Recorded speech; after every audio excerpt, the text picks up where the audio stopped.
ہمارے شیخ بتاتے ہیں، شیخ توفیق چودھری جی ذریعہ ہوئے تھے، کہتے ہیں مجھے میں نے تہجد کی ہیبٹ ڈیولپ کرنی تھی اور مجھ سے ہو نہیں پا رہی تھی. کہتے ہیں میں نے پتہ کیا کیا، کہتے ہیں پریکٹیکل اسٹیپس.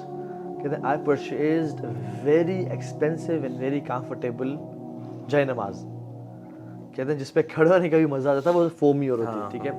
پھر میں نے جس روم میں پڑھنی تھی اس کو ڈیکوریٹ کیا ود سم لیمپس، لائٹس، بخور، اور اس کو میں نے وارم رکھا.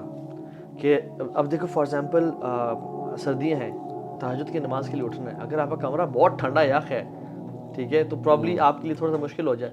تو میں بیسیکلی بات کر رہا ہوں اس کو مزید کمفرٹیبل. اور صحابہ نے تو مدینہ کی ٹھنڈ میں بھی وہ پڑھا، وہ ایک اور پیشن کا لیول تھا. But you facilitate yourself in a way, اسے بولتے ہیں making it attractive. Yes exactly. تو اس پہ آپ انویسٹ کریں پیسہ. اب فار ایگزامپل میرے ایک جاننے والے ہیں، ہی spends a lot on his جو ہے نا جاگرز، ٹراؤزرز، سائیکل، بیڈمنٹن کا گیئر، اسکواش کا گیئر اور سب کچھ. کیوں؟ کیونکہ جب وہ انویسٹ کرتے ہیں نا تو پھر وہ اس کی ویلیو بڑھتی. دین ہی از ایکسائٹیڈ ٹو پلے بیڈمنٹن. پھر وہ یوز کریں، کوئی استعمال میں لے کے آتے ہیں. اور پھر اس میں ریوارڈ بھی رکھیں. جیسے فار ایگزامپل میں آپ کو پرسنل ایگزامپل دیتا ہوں، میرا جو جم جانے کا جو موٹیویشن ہوتی تھی نا، وہ اس کے بعد کا ریوارڈ ہوتا تھا جو اسٹیم اور سونا میں مجھے ملتا تھا. ٹھیک ہے. So whenever I used to think of going to gym, I used to think of the reward کہ اسٹیم اور سونا میں میں ریلیکس بھی کروں گا. سو وہ جم جانا میرے لیے بڑا آسان بن گیا. مزے کی بات ہے کہ ایون ایک دو کتابوں میں بھی یہ لکھا ہے اور اسلامکلی بھی نا کہتے ہیں اٹس ناٹ کہ آپ نے نا میں نے یہ ہیبٹس ڈیولپ کرنی ہے، you need to know why. And it's آپ نے لائف اسٹائل بات ہے، اٹس اے چوائس کہ یار میری آئیڈینٹی ہوگی، میں یہ بننا چاہتا ہوں، میں یہ ایسا انسان بننا چاہتا ہوں. ہم یہ صحابہ کی سٹوریز پڑھتے ہیں یا ہم سلف صالحین کے پڑھتے ہیں، ہم انسپائر ہوتے ہیں کہ ہم نے ایسا بننا ہے. ٹھیک ہے. Then you have a clear identity, so you not doing کہ اچھا یہ اچھی ہیبٹ ہے تو میں اس لیے کر رہا ہوں. You doing it that's what I want to become. آپ کی زندگی میں وائی بڑا کلیئر ہے اس کا. اب پریکٹیکل ایگزامپل لے لیں. فار ایگزامپل اگر دو آپ کے پاس لڑکے آتے ہیں نا الگ ٹائمس پہ، ایک لڑکے کو آپ بتاتے ہیں کہ یار تم کس طرح سے اٹھو، تم نے کس طرح سے وضو کرنا ہے، کس طرح سے تم فیزیبل اپنے لیے بناؤ مسجد پہنچنا اور سارا.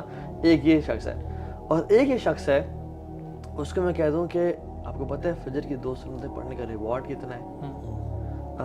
جو شخص پیدل مسجد جاتا ہے اس کو یعنی حدیث میں آتا ہے ریوارڈ پتہ چل جاتا ہے، وہ اپنے گھٹنوں کے بل چل کے جائے. فرشتے درود و سلام بھیجتے ہیں. اللہ کی من صلی الصبح فهو في ذمۃ اللہ، جس نے صبح کی نماز پڑھی وہ اللہ کی ضمانت میں ہے، پروٹیکشن میں ہے. تو اب یہ دو بندے ہیں، ایک کو میں نے وائی کلیئر کر دیا اور ایک کو میں نے پریکٹیکل اسٹیپس بتا دیے.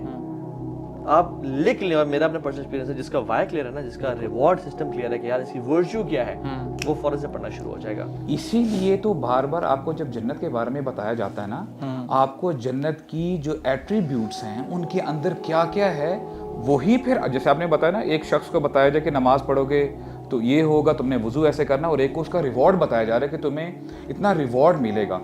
سمپل سی آیت ہو سکتی تھی کہ جنت کے لیے کوشش کرو، لیکن اللہ تعالیٰ نے ہمیں بتایا وہ جنت کیسی ہے، عرضها السماوات والارض. آج تم ایک چھوٹے سے ٹکڑے کے لیے محنت کر رہے ہوتے ہو، یعنی اپنے دنیا میں گزارا کرنے کے لیے، وہ جنت ایسی ہے کہ آسمان اور زمین جیسی وائڈ ہے. اور اسکالرس کہتے ہیں کہ یہ صرف فزیکل لیول نہیں ہے، آپ کو اسپرچول لیول پہ بھی، ایموشنلی بھی آپ کو آپ کا جو مائنڈ ہے وہ کھلتا ہے اور وہاں تک لے کے جائے گی. یعنی آپ وہاں پہ گھٹن محسوس نہیں کرو گے. تو ایونچولی ہوتا کیا ہے کہ دیکھیں، آئی تھنک دس از، اگر ہمیں اس کے علاوہ کوئی موٹیویشن نہ دی جاتی دین میں، if this was the only motivation given to the human beings, this was sufficient for all of us.